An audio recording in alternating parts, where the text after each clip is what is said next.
कुमुद, आज नैवेद्य जरा लवकर द्यायचा आहे हो. मी काही मदत करू? ये ग, कर की तुला वाटलं तर. झोप झाली का? हो, अगदी गाढ झोप लागली. म्हणजे इथे तसं गार असतं नाही. खिडकी उघडी ठेवली ना की अगदी गार वारा येत राहतो. पुण्याला नसतं असं काही. हो. आणि तशी इथली हवा शुद्ध आहे ना. कानवले करायचं हो कुमुद आज. हो माई. कानवले माहित नाही तुला? काय असतं ते? अगं काही नाही, करंजीच असते एक प्रकारची, कणकेची करंजी, आणि त्यात सारण म्हणून पुरण भरतो आपण. अच्छा. सणावाराला नैवेद्याला कानवले लागतातच. पण मग आज काय? अगं आज मठातल्या कार्यक्रमाची सांगत आहे ना. अच्छा अच्छा. त्यामुळे नैवेद्य जरा साग्र संगीत करायचं. तुला आवडत असेल तर बघ, चांदीच्या ताटात वाढलं जातं सगळं. नैवेद्य सगळा व्यवस्थित वाढता येणं हे एक कौशल्य आहे बरं का. मला नाही जमत हो अजून. कुमुद, जमत हो तुला, फक्त मला मान द्यायचा म्हणून विचारत असतेस. नाही हो माई. उर्मी, तू शिकून घे हो माईंकडनं. नैवेद्याचं ताट वाढावं तर माईंनीच. शिकवाल मला माई? हो, शिकवेन की. आणि त्यात काही अवघड नसतं ग. आणि तू तर एवढी शिकलेली आहेस, सहज जमेल तुला. माई, मी सोलतीये पण कोशिंबीर काकडीचीच करायची आहे ना? हो. मी करू? हो, कर की. त्यात काय झालं? आदिती, दाखव ना हिला. जा. ठीक आहे. सुरी कुठे आहे? तुरी नाही, वेळी आहे. अरे बापरे. काही नाही, सोपं असतं. ते ग कुमुद टाकली. ये सांगते.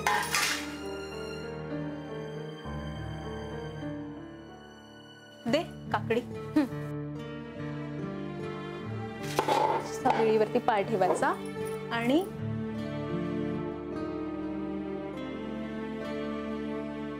अशी करायची की झाली काकडी चोचव. करशील? हा, घे.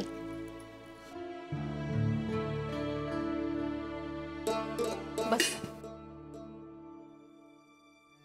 असं विळीवर एक पाय ठेव. हा, ठेव ग, काही नाही होत.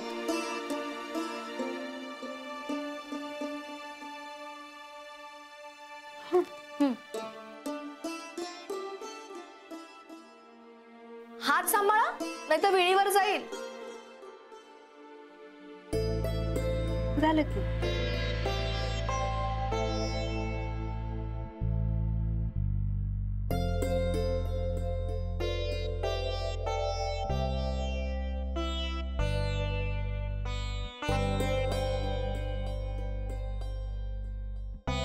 जमलं की.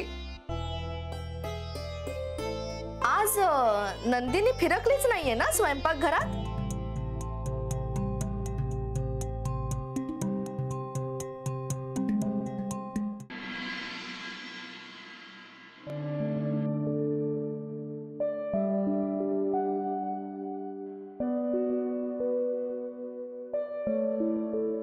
कसला एवढा विचार करताय?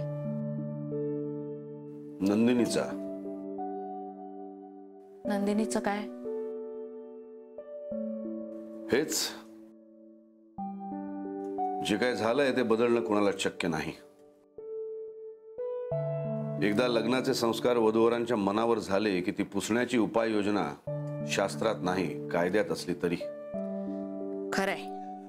म्हणूनच मी विचार करत होतो, मी मनोहररावांना नंदिनीचा सांभाळ करण्याचं वचन दिलं होतं. पण आत्ताची परिस्थिती बघता मी काय तिचा सासरा होऊ शकत नाही. तिची योग्य घरात पाठवणी तर करू शकतो ना मी. तिचा सासरा नाही होऊ शकलो मी, पण तिचं कन्यादान करून तिचा बाप तर होऊ शकतो. असं केल्यानं माझ्या मनातला सल थोडा कमी होईल. नंदिनी सुखी होईल. हे घर तिचं माहेर होईल. तिला काही दुखलं खुपलं तर आपण बघू आणि नडीला तिच्या पाठीशी उभे राहू. आपल्या आदितीची घेतो तशीच तिचीही काळजी घेऊ. असं केल्यानं मी मनोहररावांच्या शब्दातून मुक्त होईल आणि मुख्य म्हणजे नंदिनीचं कल्याण होईल. हे म्हणजे अचानक सगळं घडल्यामुळे इतकं गोंधळून जायला झालं होतं ना की यातनं नेमका मार्ग कसा काढावा तेच सुचत नव्हतं. पण तुमची कल्पना खरंच चांगली आहे. हा, जे घडून गेलंय ते बदलणार नाही, पण जे आपल्या मनात आहे ते चांगलं घडवण्याचा प्रयत्न करूया. नंदिनीसाठी वर संशोधन सुरू करूया. अगदीच चालेल हो. मी तर तिचं माहेरपण, बाळणपण, सणवार सगळं करायला तयार आहे. अक्कांशी बोलतो मी. खरंच बाई, मनावरचं ओझं उतरल्यासारखं झालंय. अगदी थाटामाटात लग्न करू तिचं. होय होय होय. हरिओम हरिओम. पुनर्वसूचं लग्न बघणं काय आपल्या नशिबात नव्हतं.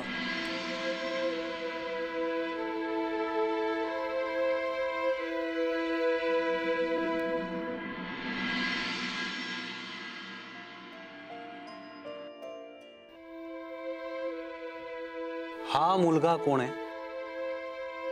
हा माझा लहान भाऊ पुनर्वसू. 300 वर्ष झाली महाराजांच्या पादुका मठात येऊन. पादुकांच्या सेवेचं व्रतच आहे पंत सचिव कुटुंबाचं. मला वाटतं मी आणि वासू एकमेकांशिवाय नाही राहू शकत. मला लग्न करायचंय वासूशी. माझ्या मुलीवर कर्मकांडांची कुठलीही सक्ती केली जाणार नाही.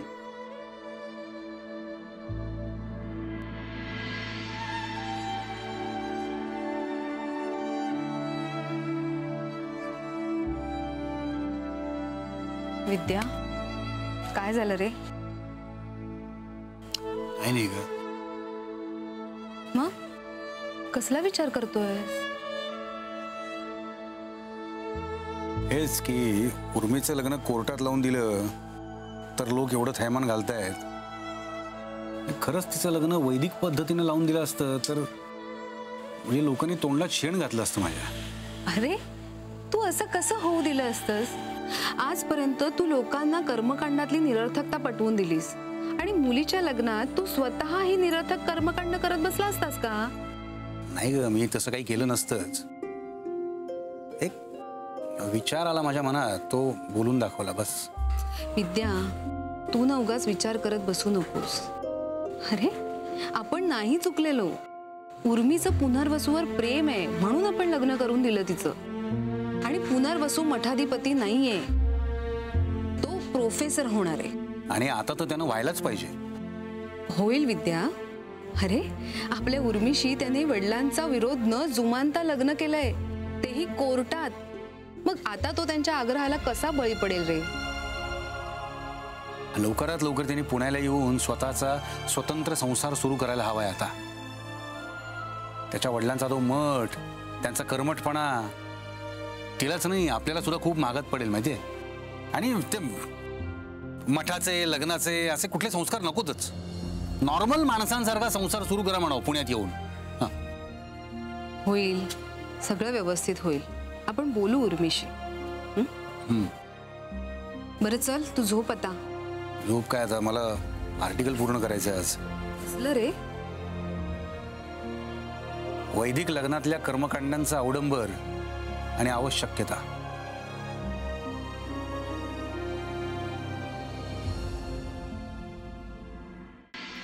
अहो, मीच सांगितलं तिला तुम्हाला चहा द्यायला. मी कामात होते ना जरा, आणि तिनंच बनवलाय चहा. घ्या ना. नाही, पण मी चहा तर नंदिनीला आणायला सांगितला होता. ती आणेल ना नंतर परत. एवढी कालपासून रडतेस ना, जीव द्यायचा जीव जाते. जा दादाच्या पायावर दे जा. मोठी आली आहे, मला सांगते, ऐकवतेस. काय प्रकार आहे अक्का? हे बघा, तुम्ही तिच्या आयुष्याशी खेळ केलात ना, आता गळा दाबून तिचा जीव घ्या. म्हणजे तुम्ही सुटाल, मी सुटेल आणि ती पण सुटेल.